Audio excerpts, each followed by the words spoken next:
Hello and welcome to the Temple of Tomes with your host, Indie Comics Jones. Today is February 6th, 2020, and this is episode 194. Today we're going to take a look at Maestro.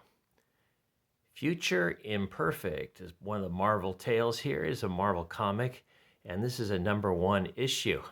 Now, a side story on this, I do previews, Diamond previews and Marvel previews, and I saw Maestro being advertised for a couple months.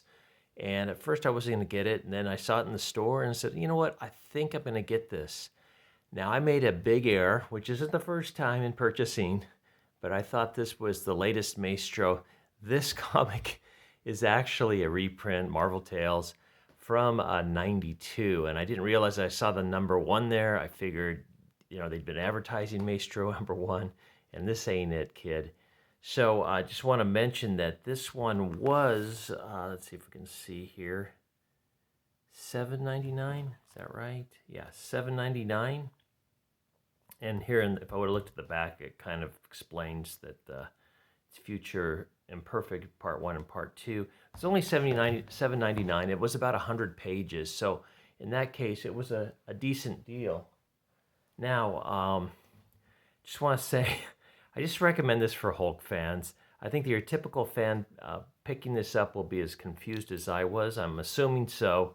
The art in it is very good, but it's like reading Where's Waldo on every page. It's just so much detail. It just blows your mind, and there's a lot of text that goes along with it. So let's go ahead and take a look at this real quick. The writer is Peter David, who is still writing Hulk as far as I know. The artist is George Perez, and the colorist was Tom Smith. And it's split into two parts. As we go back here, you can kind of see what they look like, the two issues.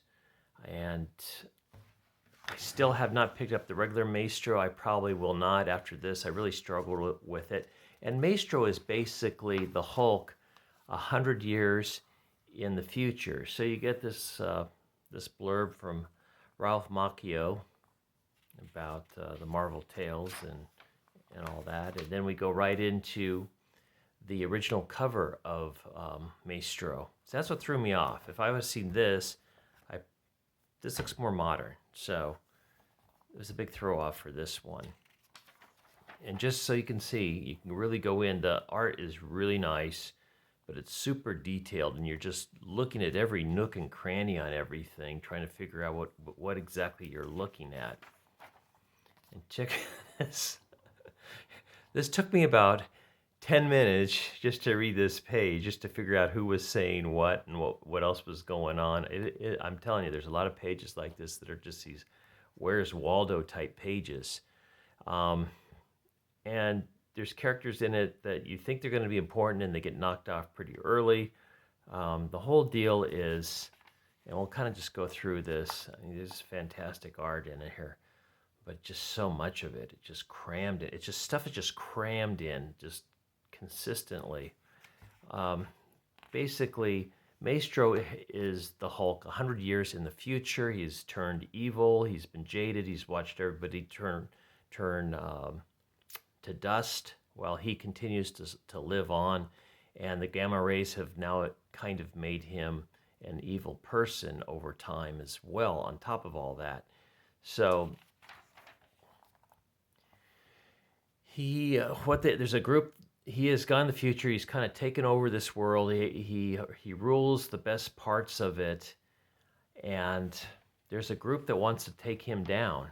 So they go back in the future, and they bring the Hulk to the future. And it's not the one that I remember either. I mean, I haven't read that much Hulk, but this one, he speaks well, and he's not like Hulk smash. He's more modern version of Hulk. So they bring him to the future. This group has this huge plan to knock out all of the Palace Guard and get Hulk to fight Maestro, who's the Hulk, but in the future. But what they've done is they've created an alternate timeline.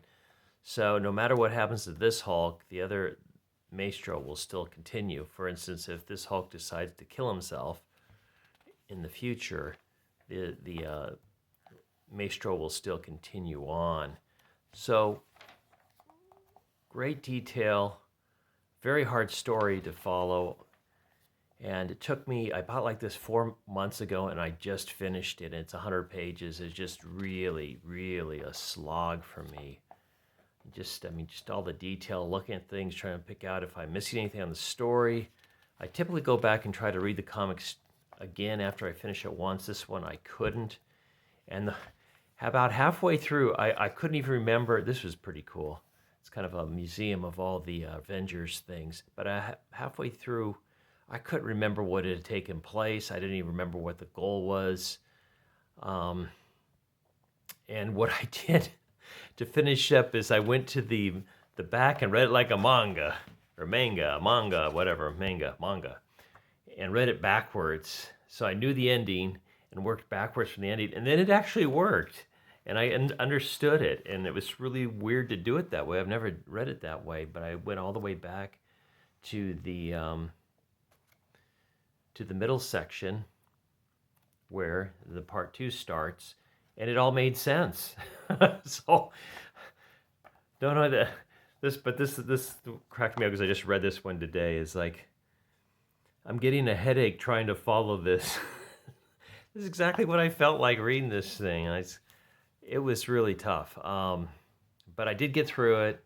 I do recommend it for Hulk fans. I think that they'll enjoy it. They'll understand all the processes of the different eras of Hulk. Whereas the typical fan picking this up is probably going to be as lost as me, and it'll be a real slog just trying to keep up with the story and what was going on. But I mean, incredible art all the way through it, as you can see.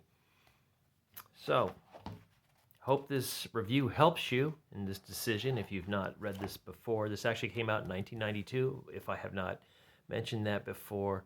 So I'm about 30 years late on picking this up. As always, thank you very much for stopping by. This is Indie Comics Jones from the Temple of Tomes. Please subscribe if you haven't. Please like, please leave comments. We'll see you next time. As always, I bid you adieu.